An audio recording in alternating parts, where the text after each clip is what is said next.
Hello friends, so today's video is going to be a list of some winter book recommendations. This is part 2 because I had so many recommendations that I wanted to break this up so that you have more options for reading this winter. I'll have part 1 linked down below, but before jumping into today's recommendations, a big thank you to GlassesUSA.com for sponsoring today's video. I have been working with GlassesUSA.com for a very long time. I was wearing their glasses long before I ever started working with them, so I know a lot of you are familiar with their glasses. I'm going to show the ones that I wear the most often. For those that don't know about this service, the way it works is it's an online glasses retailer that you can have a virtual try on so you can see what the glasses look like. Because it's all online, they take the middleman out of the equation so they can get you glasses for a much more affordable price. They have in-house brands as well as name brands, and in case you've forgotten your prescription, they have a feature on their app where it will scan your glasses and tell you what your prescription is. This particular pair is the one I've been wearing nonstop recently. They're clear, which in my opinion means that they go with everything. I also like the size, I like the shape. Where those were more rectangular, this particular pair is more circular, which I think is kind of a classic shape for glasses. It's also got the gold coloring, which is great for fall and winter. Definitely a good sweater weather type of glasses. And then I wanted to show the pair of sunglasses that I am wearing all the time when I'm outside. They are prescription, which I think is awesome that you can get both regular glasses and prescription sunglasses. I wore these actually all the time in Glacier National Park, which was great because sometimes I did not have enough caffeine before we would start our day. And I was like, you know what? I'm just going to throw on my sunglasses and let's go. And you know what? Pictures and everything, they still turned out nice because these glasses are very fabulous and I love them. If you're interested in checking out any of these specific pairs, I'll have them linked as well as just general links so that you can check them out. They are available internationally and I always do a giveaway when I work with them. So if you're interested in winning a free pair of glasses, just follow their YouTube page and leave a glasses emoji in your comment down below. I will be announcing the winner over on my community tab. Jumping into today's winter recommendations. Last video, I started with a quintessential winter recommendations book that I feel like everybody recommends, and today I'm going to start this list the same way. And that would be Spinning Silver by Naomi Novik. Just the cover. There's so many different beautiful editions, and all of them are like, in case you couldn't tell, this is a good one for winter. Look at the cold. And I loved this book.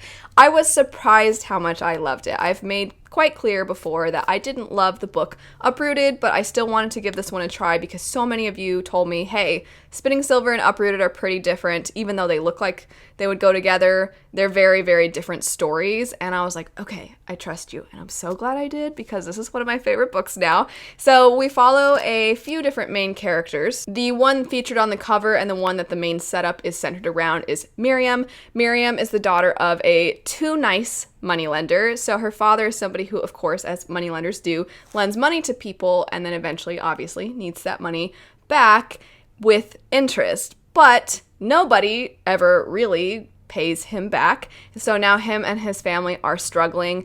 And on top of just him being a nice person, there's also a lot of cultural aspects tied to why he feels hesitant to request money back. And part of this is due to the fact that he is Jewish. And the townspeople, they have their certain stereotypes of Jewish people. The daughter, though, our main character Miriam, has decided, I cannot keep watching my family struggle. I'll do it. And she goes around and demands the money that they are rightly owed. And in doing so, she ends up kind of hiring a certain girl who is another perspective in the story, a farm girl who has a very difficult family life of her own in a very different way. It's actually very tragic and often difficult to read what this other character has to go through in her home life. And then beyond these two characters, we also have the daughter of nobility, whose father is trying to have her marry up and gain whatever they can out of a marriage to somebody with this daughter. And so you see this particular character trying to figure out the best course of action for herself, but she's also very true to her upbringing and understands the ways that nobility plays their cards, if you will. And these three women are so fascinating to follow because it's all about the quiet ways that they are empowering. And they definitely are. They don't have these amazing magical powers that help them destroy big bad guys or anything like that. But there's just something about the way that they outmaneuver and outsmart the people around them. It's just so satisfying to read. And then on top of all of that, our main character, Miriam, in doing what she does and gaining back this interest, has attracted the attention of some magical people who have decided she knows how to turn silver into gold. And this catches their attention because of their relationship with silver and gold. And they make a deal with her that she doesn't really want to make with them, but she sort of doesn't have any choice.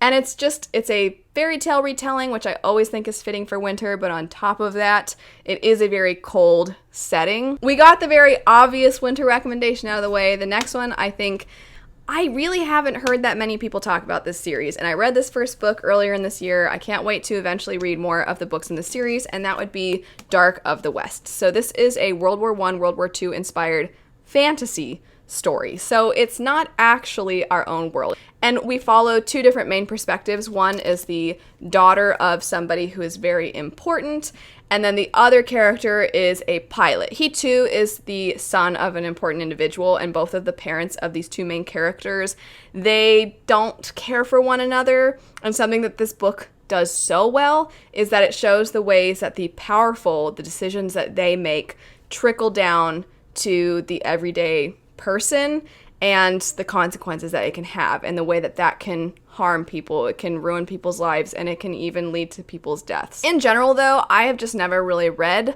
a fantasy book that's so heavily inspired by World War I and World War II. It made for a very different feel. One thing, though, is that it is a lot to take in. I think a lot of us, when we pick up that era of historical fiction, we already know a little bit of the history, and so we therefore don't have to pay attention as much because we're already aware of all the intricacies. Whereas with this, because everybody is a made-up person in made-up countries, you do have to pay attention. I really, really liked it, though. I think our main characters act appropriately young. I think they very much romanticize their situations, and they get caught up in the moment, and then they're kind of hit in the face very aggressively by how awful life is and what their lives have turned into before they've even realized it. The next recommendation is a manga/anime recommendation. It is the absolute perfect thing to pick up in the winter. It's cold, it's a downer, it's Nordic, and it's Vikings, and that would be Vinland Saga. So this story is your classic revenge story at surface level, but the further you dive into it, the more you realize that there is so much more to these characters than you would expect. We follow our main character, Thorfinn, who after some very sad events involving someone he cared about, ends up wanting revenge. However, when these bad things happened, he was a child, and the person that he wants revenge against is an adult. And this person sort of manipulates our main character, Thorfinn, and says, okay, fine, I'll give you an opportunity to duel me in the future. I'll give you an opportunity to fight me and try to get your revenge. But in the meantime, you're basically going to work for me. And so Thorfinn takes this opportunity because, again, he's a child. He only really is motivated by trying to get revenge. So he takes this opportunity, not realizing that the more he's around this person, the more, in a way, villainous he becomes, the more he starts to realize that the world around him is not black and white. And in trying to seek revenge, he is perhaps becoming a person that others would want revenge against as well. It is a heartbreaking story, and it's sad because he just starts as a boy who loves his family and everything is peaceful and his family is lovely and nice, and then everything is shattered, and it's amazing. Next up, we have Burial Rites. This is also another one that is just absolutely perfect for the winter time. It is so tragic. It's sad in a different way than a lot of other sad books that I have read and loved, because this is based off of a real woman's life. So the setup is that we follow the last woman executed in Iceland, which is a real person, a real thing that happened in history, and you know the whole time where it's going, but you still hold out hope. And the way that her life plays out in this last snippet of her life, while some of it, of course, is fiction, so much of it is rooted in what actually happened. The last few months of this woman's life, authorities have forced this one family to take her in and watch her until her execution day, and hopefully pass on to her wholesome, quality religious values. This family is a nice, regular family, and they think she's a murderer. So at first, they do not want anything to do with her, pretty understandably. But the more they get to know her and the more they find out what actually happened, the more that they grow close to her and hate this fate for her and hate the way that society has viewed her. It is, of course, historical fiction, so we're seeing a different time period in which people's viewpoints of women, especially unmarried women and women who don't have children, how it sort of led them to believe certain things of them, and that's what we see with this character. We see the way stereotypes have played into her fate. It is so heartbreaking, so tragic. Interspersed throughout the story, you get actual documents from history that detail the events, but it does take place in Iceland, and the setting and the cold and how it has played a role in her life, it almost feels like it's its own character. It's an absolutely phenomenal read. Next up, very different, less depressing than the previous book, we have Little Thieves. So this is a newer release that I had such a good time with. So it is a Goose Girl retelling, which is not a story that I was super familiar with. And then after reading this book, I went back and I loved the way that the author transformed this story. So it is kind of the villain's take on this classic story. The plot for this one, we're following a girl who she has used this magical necklace to disguise herself as a royal girl. This royal girl has access to a lot of parties and going to a lot of important places. And as this royal girl, our main character is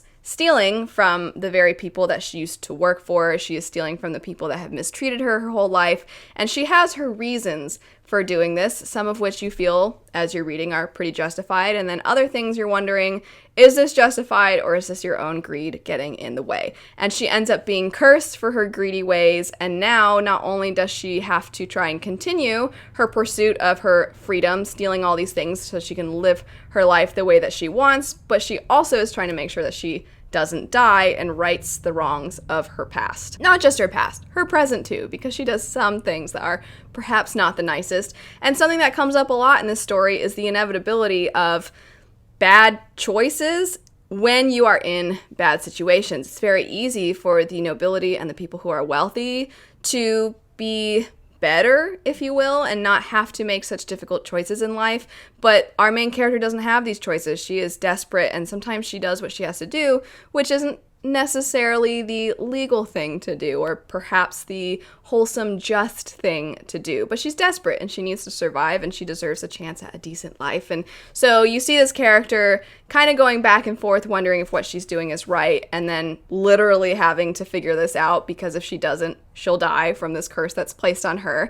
And we get some other characters in the story, one of which is the girl that she's been impersonating, and you find out what our main character did in order to take this girl's place. You also see her interact with a person who is onto her as a criminal. There's this investigator, and she's trying to outmaneuver and outsmart that particular person. Last for today, we have The Wolf and the Woodsman. This is a story that combines both Jewish heritage and Hungarian folklore, and we see the way that there's certain times in history where things end up colliding, and sometimes not in the most peaceful of ways. So our main character is somebody who grew up in this, what is seen as a pagan village. She is seen as this wolf girl, this vicious, evil person, and in her village there is a seer, somebody who has the ability to see into the future. And we have these men called Woodsmen who come and they take a seer periodically from this village, and they take her to the king. You don't really know why, you don't know what they do with these women, you don't know what happens to them,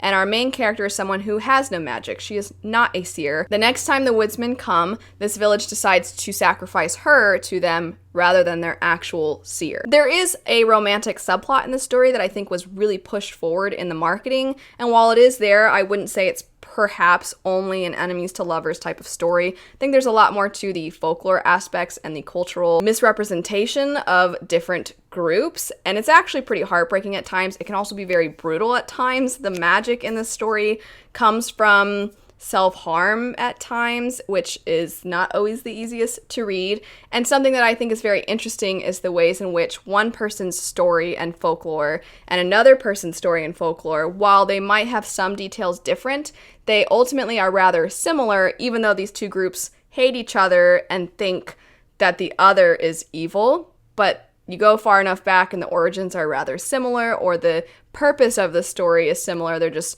repurposing certain things in different ways. It is a slightly meandering story. You don't really know where it's going. There's so much of the story that's focused on stories and on culture. And so it's traveling. You're going to see some kind of scary folklore type of monsters in the story. You're going to see witches and bruxa and things like that. And then eventually you are going to see some of the politicking and how there aren't really easy solutions to a lot of the problems. But in general, the thing that I think makes this so winter perfect is that, one, the traveling aspect, the woods, all of that, always nature makes me think winter, because so many of winter's stories involve the fact that literally nature, you have to be confronted with the consequences of it. So I think in that way it's good for winter, but also just all of the folklore aspects and the historical aspects that are tied into it, I just think always are really fitting for this time of year. All of that said, obviously not everybody lives in places where it's getting colder, or you live in the southern hemisphere, so it's literally getting hotter. So I would love to know what books that you're hoping to pick up this time of year and how different they are from the ones mentioned. I'll also have part 1 linked down below. Glasses USA will be linked as well. But anyway, thanks so much for watching. Let me know what your winter reads are going to be. I hope you have a great rest of your day, and I'll see you all later. Bye.